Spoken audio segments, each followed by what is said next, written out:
নমস্কার বন্ধুরা, HPS technical চ্যানেলে আপনাদের সবাইকে স্বাগত। তো বন্ধুরা, নিয়ে চলে এসেছে আবার একটা নতুন ভিডিও। তো বন্ধুরা, এখানে দেখতে পাচ্ছ একটা 12 ভোল্টের ডিসি কনভার্টার রয়েছে এবং এই কনভার্টারটা স্যামকনের রয়েছে। আর বন্ধুরা, এখানে ইউজ আর ডোন্ট ইউজ মানে কোনগুলো ব্যবহার করতে পারবে আর কোনগুলো ব্যবহার করতে পারবে না, এখানে পুরো ডিটেলস দিয়ে দিয়েছে। তারপরেও বন্ধুরা, আমি এর ফুল ডিটেলস বা ভিডিওটা আমার মনে হলো একবার আপনাদের সামনে তুলে ধরি, তাই জন্য ভিডিওটা করছি। তো বন্ধুরা, এই যে স্যামকনের কনভার্টারটা অ্যাকচুয়ালি আমরা কোথায় ব্যবহার করতে পারি এবং কি কি লোড টানবে এবং কতক্ষণ সার্ভিস হতে পারে, এই আজকের আমি ফুল ডিটেলসে এটা বলবো।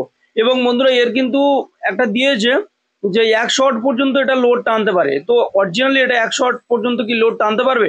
তো আজকে আমি ভিডিওতে ফুল আলোচনা করব। তো বন্ধুরা, একটাই কথা বলো, ভিডিওটা না কেটে সম্পূর্ণ দেখতে থাকো, তাহলে এই ভিডিওটা দেখার পর তোমাদের নিজেদের মধ্যে একটা ধারণা হয়ে যাবে, তাহলে আপনারা বুঝতে পারবেন যে এই কনভার্টারটা কেনা উচিত কি উচিত নয়। আর বন্ধুরা, এই কনভার্টারের দাম শুধুমাত্র 300 টাকা। তো বন্ধুরা, চলো শুরু করি। তো বন্ধুরা, প্রথমে বলি, এই কনভার্টারটা কিন্তু মার্কেটে আপনি অনেক দোকানে পেয়ে যাবেন। মানে এটা আপনার যেটা আমাদের মার্কেটের রেট আছে, যেটা 300 টাকা, এবং এটা যদি আপনি যদি কোথাও কেনেন অফলাইন বা অনলাইন, এটা 350 টাকার বেশি হলে নেবেন না, কারণ ওর উপরে গেলে এটা কিন্তু আপনাদের লস হয়ে যাবে। আর বন্ধুরা, এটা কিন্তু 12 ভোল্ট ব্যাটারিতে চলে, আর 12 ভোল্ট ব্যাটারিতে চলে। এবং যেটা সব থেকে বড় বিষয় হচ্ছে কি, এটা কিন্তু লোড দেওয়ার হচ্ছে 100 ওয়াট। তো অরিজিনালি কি 100 ওয়াট লোড চলবে? তো বন্ধুরা, এখানে কিন্তু অর্ডিনারি বাল্ব চলবে না, মানে যেমন হচ্ছে আপনাদের 100 ওয়াট যে আগেকার বাল্ব ছিল সেই বাল্ব জ্বলবে না। তো আমার এখানে কি কি ব্যবহার করা যেতে পারে এই স্যামকন কনভার্টারে, সেগুলো হলো 9 ওয়াট বা যে কোনো ওয়াটের এলইডি বাল্ব, এটা আপনারা জ্বালাতে পারেন। 100 ওয়াট পর্যন্ত যে কোনো লোড নিতে পারে। বাট আগেকার যে অর্ডিনারি বাল্ব বা আগেকার যে চোখ টিউব আছে, কাঁচের টিউবলাইটে, সেগুলো কিন্তু চলবে না। এখনকার টিউবলাইটের চোখ, সেগুলো চলবে।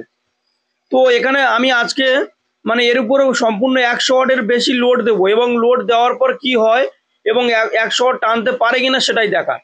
তো প্রথমে এটা চেক করার জন্য আমাদের এখানে কিন্তু 9 ওয়াটের এলইডি বাল্ব নিয়ে নিয়েছি, এবং এটা কিন্তু অলরেডি আমাদের 4টে আমরা লোড দিয়ে দিয়েছি, দেখতে পাচ্ছেন 4টে কিন্তু অলরেডি আমাদের লোড এখানে চলছে, 4টে এলইডি বাল্ব।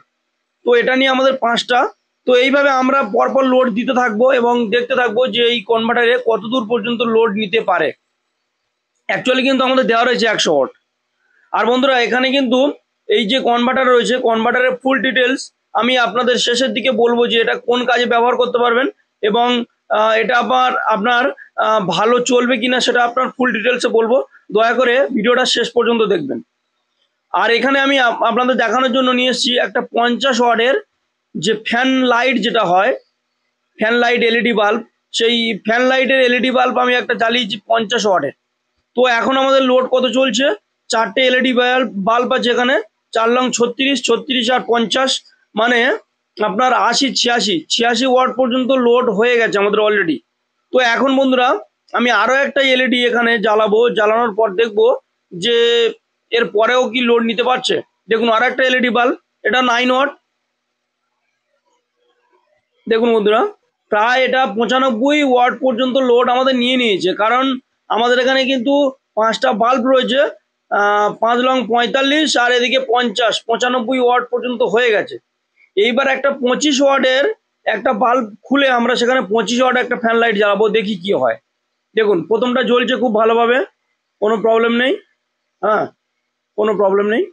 দেখুন, ওই যে সরি, আর জ্বলছে না বন্ধুরা, সরি আপনাদের বলতে বাধ্য হচ্ছি। দেখুন, আর লোড নিতে পারছে না, কারণ এটা একদম 100% বন্ধুরা 100 ওয়াট যে লোড নেওয়ার কথা বলেছে, একদম প্রপার 100 ওয়াটের বেশি কিন্তু এটা লোড নিতে পারবে না। কারণ আমাদের এখানে 4টে এলইডি বাল্ব, 4 লং 36 আর ধরুন আপনার 50, 36 আর 50 হচ্ছে আপনার 86, 86 আর 25, মানে 100 ওয়াট পার হয়ে যাচ্ছে। সেক্ষেত্রে ওভারলোড ইন্ডিকেশন নিয়ে নিচ্ছে, এবং ওভারলোড ইন্ডিকেশন যখন নিয়ে নেবে, অটোমেটিক আপনারা চেষ্টা করবেন এটা অফ করে দেওয়ার।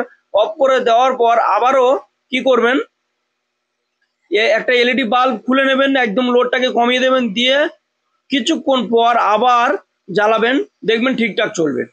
আবার আমি আপনাদেরকে দেখানোর জন্য এই সবকটা এলইডি ফ্যান লাইট সমেত আমি আপনাদের আবার দেখাবো যে এটা লোড নিতে পারছে কি পারছে না। ঠিক আছে, আপনারা একটু দেখতে থাকুন ভালো করে।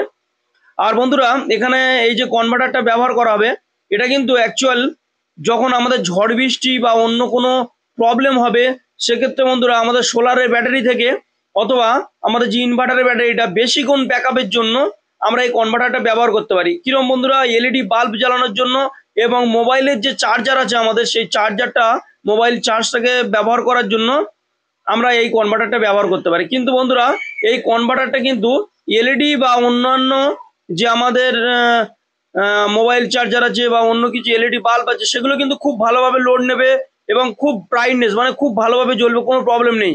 কিন্তু কোনো অর্ডিনারি ফ্যান যেমন আয়রন এসব কিন্তু কোনোভাবে চালানো যাবে না। আর বিশেষ করে বন্ধুরা ঝড় বৃষ্টি বা অন্য কোনো সমস্যা যদি কারেন্টে থাকে, সোলারের ব্যাটারি যদি থাকে, সেক্ষেত্রে এই কনভার্টার নিলে খুব ভালো কার্যকরী হবে এবং খুব ভালো কাজ দেবে। বন্ধুরা ভিডিওটা যদি ভালো লাগে অবশ্যই একটা লাইক করবেন, শেয়ার করবেন এবং আমাদের সঙ্গে থাকবেন। ধন্যবাদ বন্ধু।